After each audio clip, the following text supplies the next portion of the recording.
In the last few months, there has been a flurry of loud and angry debates on social media about what can be said and what ideas can be expressed. For example, the head of Mozilla was asked to resign because the board learned he'd given money to a campaign that opposed the adoption of same-sex marriage in California. Ayaan Hirsi Ali had her offer of an honorary degree from Brandeis University rescinded on the grounds that her views on Islam were unacceptable to Muslim students at the university. And more recently, of course, LA Clippers basketball owner Donald Sterling was banned for life from the NBA because of racist comments he made in a secretly recorded conversation. All three cases have shown deep divides in the contemporary marketplace of ideas.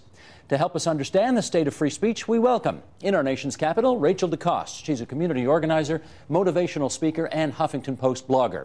And with us here in studio, Janice Fiamengo, professor of English at the University of Ottawa, Alice McLaughlin, professor of philosophy at York University, and Justin Trottier, national policy director at the Centre for Inquiry. And we welcome you three here in our studio. And Rachel, nice to have you on the line from Ottawa. Janice, I want to start with you because you've given a number of talks where loud demonstrations have met your attempts to give talks, most recently, I guess, at Queen's University. Let's just start with this. What do you think it is about your appearances that causes so much controversy? Well, clearly my talks are challenging a very much cherished and deeply held series of beliefs, particularly feminist ideology, because I have been questioning some of the major tenets of feminist ideology, and I've also been trying to make the case that men's issues deserve to be heard as well, and there's a certain element in the feminist community on campus that doesn't want to hear that and finds it threatening in various ways. Having said that, do you understand the intensity of the reaction you run into when you try to advance your views? Sure, absolutely. I was a radical feminist when I was younger. I was a radical student. I still believe in protest. I believe that students have the right to challenge very vigorously and aggressively speakers with whom they disagree.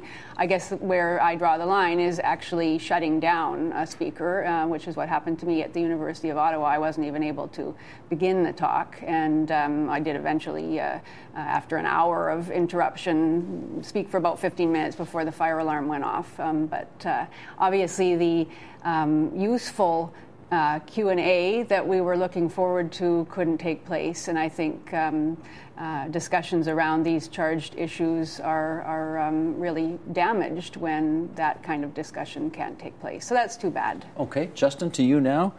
Gender issues are one thing. Do you want to put a few more things on the list where these kinds of events take place?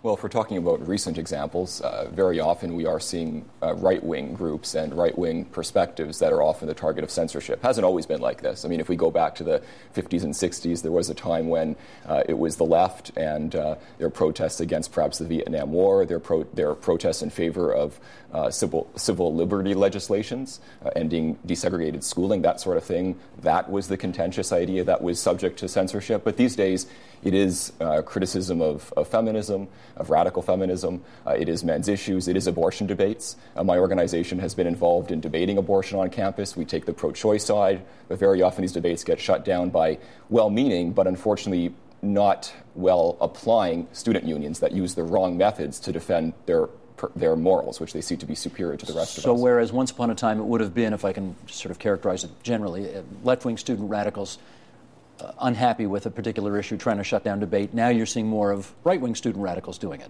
Well, now those student groups have, in a weird sense, become the establishment. And so when there are events on campus, and I gave the abortion debates, but there are others, where those debates are seen as an affront to the rights of women, perhaps, that they might create a dangerous space on campus, then in the name of preserving a safe space, these often left-wing groups will take it upon themselves to do things like bullying and intimidation and harassment, which themselves constitute an affront to preserving a safe space on campus. Okay, Alice, we mentioned a couple of examples off the top. You've got the Mozilla case, the Ayaan Hirsi Ali case, the former owner, or still owner, I guess, but maybe potentially soon to be former owner of the LA Clippers. We've heard this referred to as the culture of shut up. Do you think that's an apt description of the kinds of divisions we're seeing nowadays? Absolutely not. There are lots of things that contribute to a culture of shut up. The end of net neutrality contributes to a culture of shut up. Government silencing of scientists contributes to a culture of shut up. State surveillance of private correspondence contributes to a culture of shut up. Students protesting controversial speakers, that's an example of free speech. It's not the end of free speech. So I was only recently made familiar with Janice's experiences. I had the chance to watch them on YouTube. And what I saw warmed me. I saw people who cared very much about gender issues, some identifying as feminists, some identifying as men's rights activists, vigorously, wholeheartedly, and determinedly engaging with each other, yelling, not always being polite. And as a result, I know that Janice's work has received a much wider audience, including a platform on this show. I think this is the very opposite of silencing, and it's how a society of free speech works. I'm not sure you saw it that way, did you? No, I most certainly wouldn't say that. I think that's a complete mischaracterization.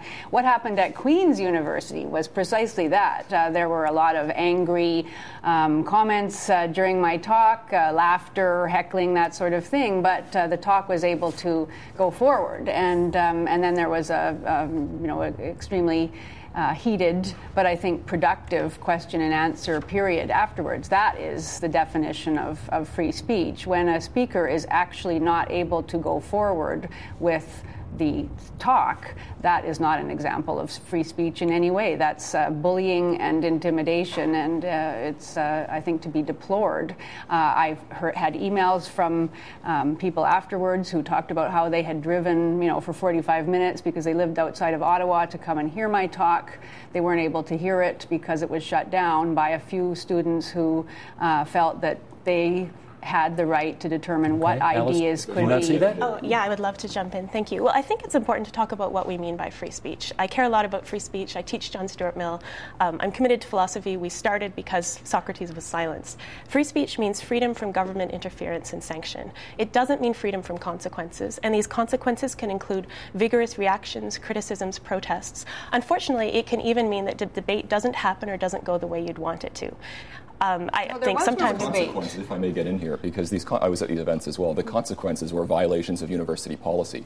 Okay, policy on free speech, policy on the non-disruption of sanctioned events. Doors were blocked and fire alarms were pulled. That's dangerous. And listen, blocking the exit after pulling the fire alarm. No mainstream feminist, including me, none of us are ever going to defend the pulling of a fire alarm. If you can point to a single mainstream feminist thinker or defender who wants to defend the idea of using fire alarms to shut people down, I will personally apologize to them. Rachel's been unbelievably patient so far. Rachel, Rachel, come on in here and give us your view on where are you on this? The Charter of Rights and Freedoms guarantees freedom of expression. It doesn't guarantee you the right to have to dispel your drivel, really, just untruths, to impressionable minds with a mic, an amplifier, and an audience of impressionable students. What are you referring to there? I listened to the YouTube video of the professor at Queen's, and when students laughed, it was because she was saying stuff that was not true, and it drew laughter. For example? So that was their reaction to hearing presentation of ideas that were just not based on any fact that could be backed up. Could you give an example of something that you found? Okay, could you give an example of something that you found so egregious that it deserved to be laughed down or fire alarms pulled or whatever? I don't agree with the fire alarms pulled, but when somebody says that these statistics that we've been based on forever are wrong, and therefore, rape is not as much of an issue as it should be, I think that draws laughter, if not crying, because it's just so preposterous. So if she wants to speak, that's fine, but she doesn't get to have the forum of our public universities, paid for by your taxes, to disseminate that information. That's just not right. Well, these are public universities. We all pay through tuition subsidies that come from the government. Many of us are students at these universities and have differences of opinion, and we all pay tuition to attend them. The thing, though, is if we can pull back for a second, free speech starts from a very simple premise. I may be wrong. I am fallible in my opinion. I mean, you were just referring to what happened, what Janice was saying is drivel. I don't think that I am in a position where I can decide for everybody's sake what's drivel and what's to be heard. And when we have opponents who set themselves up as arbiters, who block the door so that other students can't judge for themselves what's drivel and what's maybe a gem of wisdom, I think there's a problem there. And I think the problem is confusing. Janice first talked about how it was radicals who were against her. So she characterized people who were against her as radicals when they're just citizens with opinions that are offended by what she's saying. And the characterization of radicals is already starting in that direction that she started, actually. Alice? Absolutely. I might add that many of Professor Fiamango's talks start by characterizing a whole swath of our colleagues as intellectually empty, incoherent, and dishonest. This is exactly the sort of conversation move that's designed to provoke a fierce, angry, or laughing response. I'm with Rachel on this. If you set out to say things designed to offend and harm people, you can't complain that your free speech is being violated when people respond with offense, anger, and protest. Is that what you're doing? I would certainly never complain that my free speech was violated because people responded with anger or laughter. My point about the Queen's speech was that was an ideal example of freedom of expression and of lively debate. I don't care if people laugh at what I have to say, and yes, I'm deliberately provocative to some extent in my speeches because I want people to engage in a lively manner, but to absolutely shut me or anyone else down to prevent me from expressing my views is a violation of free speech. And to say that the only free cases... speech doesn't mean free ride, though, does it?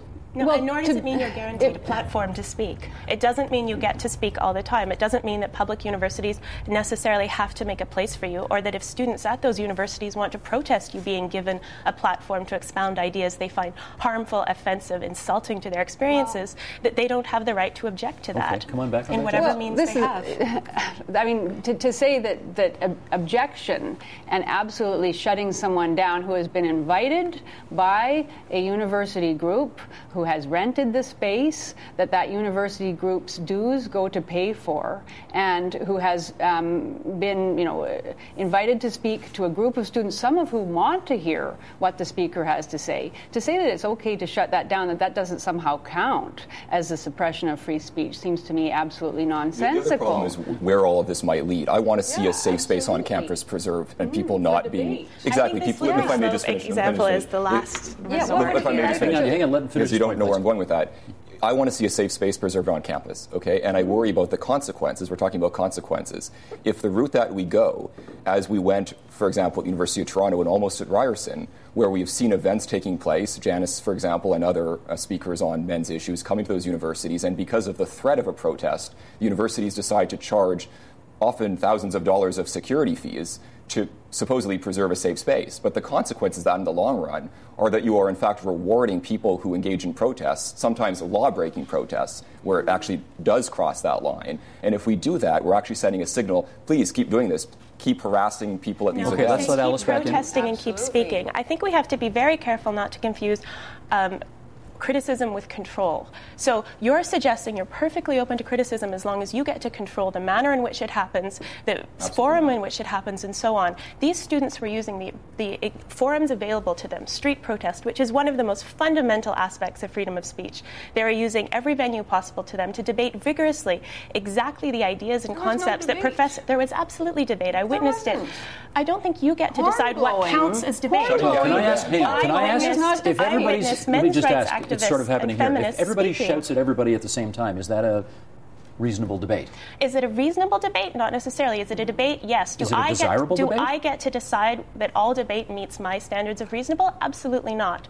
I love a quiet, calm debate, which is why I don't usually engage in this sort of topic. But do I think that all debates have to meet my standards for what a reasonable debate looks like? Absolutely not. Let me ask Rachel this. Freedom comes Stand by. in. I want to get Rachel back in because, Rachel, you were, I think you were involved in an attempt, I guess a few years ago, to prevent Ann Coulter, who again is a pretty, well, let's just say controversial speaker out of the United States. She wanted to speak. She was given an opportunity to speak at the University of Ottawa. You didn't think it was right that she should be allowed to speak there. You participated in the effort to prevent it from happening. You were successful. You prevented her from speaking.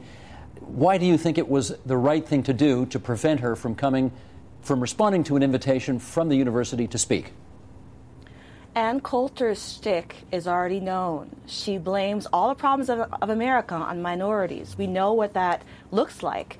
And I spoke out along with other people saying, I don't think that's a good use of our taxpayer dollars. And I wonder if Ottawa U had thought this out, because when it comes to alumni giving money and giving their co-op students jobs for summer, that's something that we think about. So that was the right move. And Ann Coulter, she wants to be invited to speak. Let them do it with the private sector. Let them pay for her speaker fees. But I don't want my tax dollars being used to subsidize Ann Coulter's speaker fees. What happened to the university? The hate that she spews. What happened to the university being a place in society, a safe place, as Mr. Trottier calls it, for controversial views to be heard and discussed? There's a difference between a monologue and a debate. What I saw at Queen's University was a monologue by Janice. That is not a debate. A debate would be Ann Coulter and an antidote or a fact checker checking her every time she says something that makes no sense and giving the alternate explanation. That's a debate. That would be a great way for universities to welcome these radicals, these so-called radicals, and have a discussion. But letting them have free rein is not a good way to educate our young people's minds. What I hear is that these events can take place provided that you can put in place the controls that you think are appropriate to kind of constrain the nature of the event. That gives me some pause. You know, Ann Coulter came to Canada. She spoke in Ottawa and other venues to prove a point, and she proved it. She proved that we don't have the kind of robust free speech that we sometimes claim we do. She got far more attention than she deserves. I am not a fan of Ann Coulter. I think much, if not all of that she says is despicable. However, what we've done is we've given her more of a podium to say these despicable things. So if we're interested in actually understanding why people have these hateful views that they have, I don't think that shutting them down and thinking that that makes the problem go away is an appropriate way to respond. I think it's interesting that an alternate voice got called a control there. So Rachel proposed that if Ann Coulter came to speak, there should be two people speaking, represented different perspectives. That's not what I said. And you said that Rachel wanted to do... defining the terms of an appropriate debate and banning any other. Absolutely. And so I think what's interesting here is we hear the language of a culture of shut up when people and perspectives who are used to entirely having the floor either aren't given the floor or asked to share the floor with someone else or face the consequences of having the floor, namely vigorous, angry, occasionally less than polite protest. And I think we have to think carefully about why we're questioning a culture of shut up. Has shut up just entered the stage, or is shut up being lobbied at people who aren't used to facing any consequences for their speech? What's wrong with speaker speaks, audience asks questions afterwards in a civil atmosphere? That, again, is my favorite sort of venue to attend and the kind of atmosphere I look for in a debate. Is it the only way to have a vigorous free speech when matters of principle at hand? Absolutely not. Is it the only constructive way to have it happen? I don't even think it's the only constructive way. I think we need to look at the history of civil disobedience and protest, which isn't always nice, isn't always rational debate, isn't always confined to shows like The Agenda or classrooms, to see just how constructive and progressive from the point of view of social progress it can be. Progress doesn't always look pretty. Well, I would certainly like to ask you how you would feel if you were giving a talk and you were shut down by a group of protesters. Would you say this was a wonderful example of freedom of speech if you never got to say your first sentence? I would certainly not frame it in terms of freedom of speech. How I would feel is I would feel shocked if that led to a much wider platform for my views, including an entire episode of The Agenda being dedicated to them. I'd probably be pretty pleased about the whole thing, and I suspect that's the case for you as well. If every time you tried to speak after that, students decided that you shouldn't be allowed to speak, and so that people who misogynist, and they said you promoted incest and all sorts of things like that. Well, for one thing, what I might do is think about some of the claims I'm making, including that all of my colleagues in women's studies are intellectually empty and dishonest, that feminists don't care about that. I said that women's studies as a discipline was intellectually empty and dishonest. In it. And so I might think about that. I might think about the claim that feminists don't think about men's suffering. One at a time, please. One at a time. So you asked me how I would feel. I would feel shocked and I would feel hurt, and that would be part of the reaction that the people were going through, because one of the things that being shocked and hurt and facing the consequences of free speech does is force you to confront the consequences of what you're saying. You are making a vast array of claims about rape victims, about feminists, about women, about those who disagree with you, that are often specious arguments based on very little evidence or are twisted to be provocative. And I think that perhaps a productive use of your conversation in the protest would be to rethink some of what you're saying. Well, that's what you would like me to do. Well, you asked me how I would feel. Isn't that an example of controlling too? I mean, no, it's not if you start to say that blowing a horn and beating on drums is a productive way of engaging with a speaker with whom you disagree, then I'm not sure what role you think that intellectual exchange has at a university. If university is not about the place where we work through ideas in a rational way, not through emotion, not through shouting, doubting, not through accusations, where you challenge what you believe to be false with evidence. If you don't believe that, then what is the university for? Absolutely One believe specific that. example of the way in which we deal with the feminist debate or the gender debate at the university setting. And I wonder if we can just maybe broaden that for just a moment, because somebody mentioned earlier, it got raised a couple of times, that there shouldn't necessarily be, free speech doesn't mean that there are no consequences, right, to the words that you choose to use. And I agree with that. And when we talk about a university, though, university is an interesting kind of beast because it's quasi-private, quasi-public, as I suggested earlier. And I do think that it is, as Janice is suggesting, the location for the free, unfettered kinds of debates. We need to train youngsters how to engage and hear ideas that are disagreeable to them and react in an appropriate way. But let's also remember, even private companies can't do anything they want to their employees. We have human rights codes. So you can't punish somebody for being a member of a racial or religious minority. But right now, we can punish people, and to get to some of the examples Steve mentioned about Mozilla and other companies that have done just that, for having minority points of view. Now, why is that? I think that the right to free speech is a fundamental human right. Why isn't it protected just the way other kinds of rights are protected, even in private workplace environments? But it was never, free speech was never meant to be free of consequence. It was, you say what you want, but you take the consequences if what you say is stupid. Yes, and absolutely. Donald Sterling found out all about that last week, right? But simply having a minority point of view in a particular workplace. I'm not talking about the Sterling example. I'm talking about Mozilla. Okay, let me go back to Ottawa here. Tom Flanagan, who's also on this program, and his example of where he said something perhaps not as well as he would like to have said it, let's put it that way, and then the reaction to that was this YouTube video that was uploaded with the headline, Tom Flanagan okay with child porn, and the virtual mobbing that took place after that. Rachel, I just wonder, are you worried about the chilling effects that these kinds of virtual mobbings can have? I mean, I think it's great that people who were once kind of relegated to, the back corners of the world and the barbershop and the church basement can now rise up and say what they feel immediately after something happens. That's a great way to use social media, and it's a way for the person who misspoke to readjust as soon as possible and clarify what he said. So he had a right to speak. He misspoke, and I hope he changed his tune after hearing the comments that came from his misspeaking. Okay, let me follow up with this then. Certainly one of the desired effects from Donald Sterling's stupid racist comments was that even in private, presumably, people are going to think twice about saying those kinds of things. And yet, hockey fans, at the very least, and I'm sure a much broader audience beyond that, will know that when the Montreal Canadiens player P.K. Subban scored in overtime last week, for those who don't know, he's a black defenseman for the Montreal Canadiens, and he was subjected to thousands upon thousands of racist emails and tweets and so on, some really filthy stuff.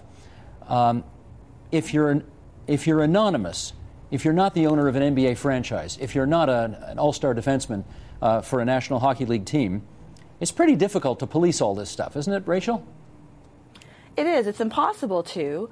But I guess what I'd like to say is that there are certain people of dominant demographics who've never had a place that hasn't been safe to speak until now, until the internet, until people who have never had a safe place to speak outside of the barbershop can now voice their opinions. So it's a reshifting of the playing field, and people are going to have to learn that they can't just say anything anymore. They'll have to answer for what they say. And minorities who have never had a voice in the dominant media now have a voice. So I think it's a good thing. I think the Sterling saga had a good ending, and it's going to open those dialogues that need to happen and haven't happened, especially in Canada, that we need to address these things. We need to address these misconceptions about race, about sexism, and talk about it in order to move forward. And it isn't pretty, and it won't be easy, but it's how we progress as a society. So I think this whole thing is a great, if it's used for dialogue, and I think the NHL especially needs to have that dialogue. They're still kind of pretending like it's something that that's apart from them, but it's part of that organization. And hopefully these Wait Wait a sec. I got to check. Hang on. Racial comments I gotta will just cause them to have that discussion. I need to understand what you meant by it's part of that organization. The Boston Bruins came out the next day and said, these are not our fans who did this. We disassociate ourselves from that. When you're saying it's part of the organization, are you saying that the Boston Bruins endorsed what happened to PK Subban? They didn't endorse, but you can't say that these aren't your fans. On their Twitter page is a whole "Go Boston Bruins." This is my team. So we know that these are their fans. We know that people had monkey noises that they yelled at when PK went to the box that night. We know that there's still blackface people that go to NHL games. So they do have an issue with race. They're pretending like it's not their fans. I don't think that's actually going to work. But hopefully that the fact that people are being caught saying it and that there's proof is a way for people to start talking about it and maybe hopefully move forward. Okay, Justin, what's wrong with boundaries surrounding this kind of hateful speech, which I think you'd agree, the Sterling case, the Subban case, that's pretty hateful speech, what happened in those two instances. Is it wrong to put some boundaries around that kind of speech? Well, boundaries are not wrong, and I accept that there are legitimate boundaries to free speech generally, things like slander and libel and incitement to violence. Certainly, I agree with those. But those aren't meant to curtail legitimate opinion, and I think that's where I draw the line. They're meant to protect people, not opinion or ideas. So I think the boundaries around protecting people should be drawn much more tightly, but the boundaries around protecting opinions, as though opinions have fundamental rights to be free from offense, I think that's where that boundary needs to be drawn much wider. How about you on that, Janice?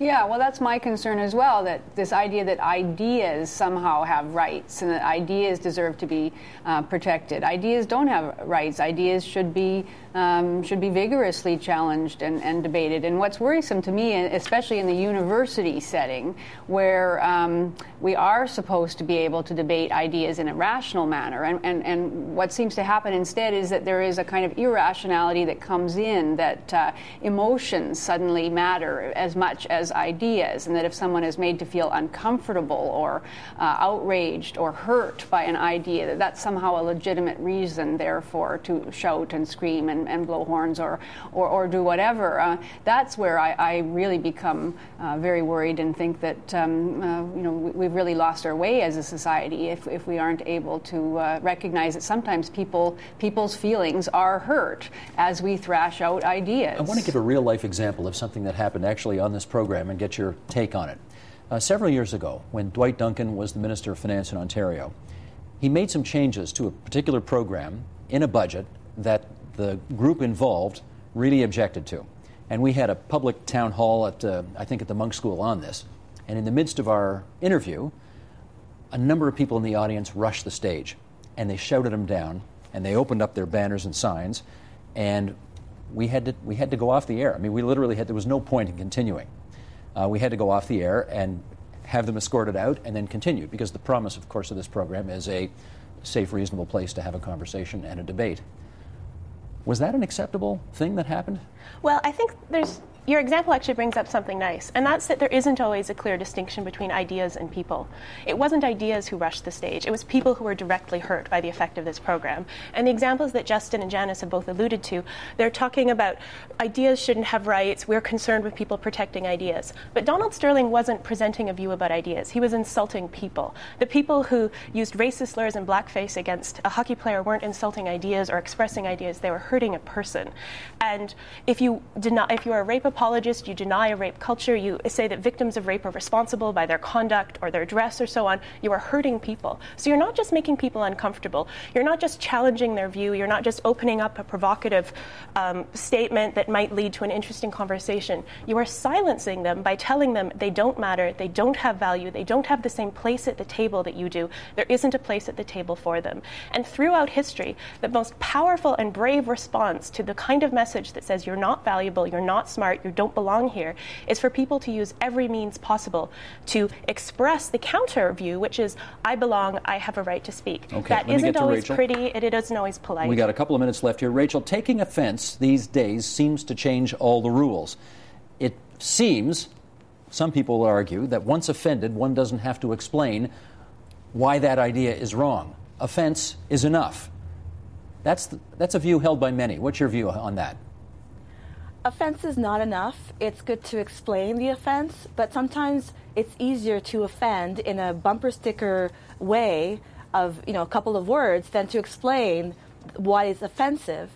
When you talk about blackface, just to take an example, it's not just that it's offensive, it's that there's a historical meaning to it, and it doesn't fit on a bumper sticker, and people don't want to listen to that. So what they do listen to is somebody rushing the stage. What does make the news is somebody saying, rolling out a banner somewhere. So if we had a forum to explain why it's so offensive, we would do it more frequently, but often we don't have that forum. So we have the Suik Park kind of bumper sticker cutesy way to react. And that's unfortunate, but that's the way the business works. Okay, Janice, especially you on that? The media business. Well, I just wanted to respond to what was said about ideas, how they can silence people. I mean, that is simply nonsensical on its face. Ideas cannot silence people. Ideas get exchanged. To say that, to make a comment about rape, to challenge feminist statistics, to talk about the messy facts of consent after two people have been drinking, that in no way sends a signal to anyone that they cannot speak. And to pretend that ideas have a kind of power to silence that they do not have in a free democratic society where people have equal rights is precisely to silence the free exchange of ideas, and therefore to guarantee that we won't be able to debate things in a Justin, in a I got 30 way. seconds left. Well, freedom of speech, I think, throughout history and historical perspective has been brought up, and I think it is important to remember historical perspectives. Throughout history, it's been the tool free speech has of the marginalized and of the oppressed to be able to call into question the status quo and to demand change. That's been done by the left and by the right equally when necessary to demand change, and I just hope that we're not losing that. Okay, that's our time, and I'm delighted to have welcomed all four of you here for this discussion, and nobody pulled a fire alarm, and that's great. Rachel DeCoste, the community organizer, Huffington Post blogger out of the nation's capital. Rachel, good to have you on the program for the first time. Janice Fiamengo, professor of English at the University of Ottawa. Also first time for you, Janice. Thank you so much. Thank you. Alice McLaughlin, the professor of philosophy at York University. Second time, I think, for you, Alice. Welcome back. Thank you. And Justin Trottier, national policy director at the Center for Inquiry. Second or maybe third time for you on this program? Third time. Good stuff. Nice to have you all along. Support Ontario's public television. Donate at tvo.org.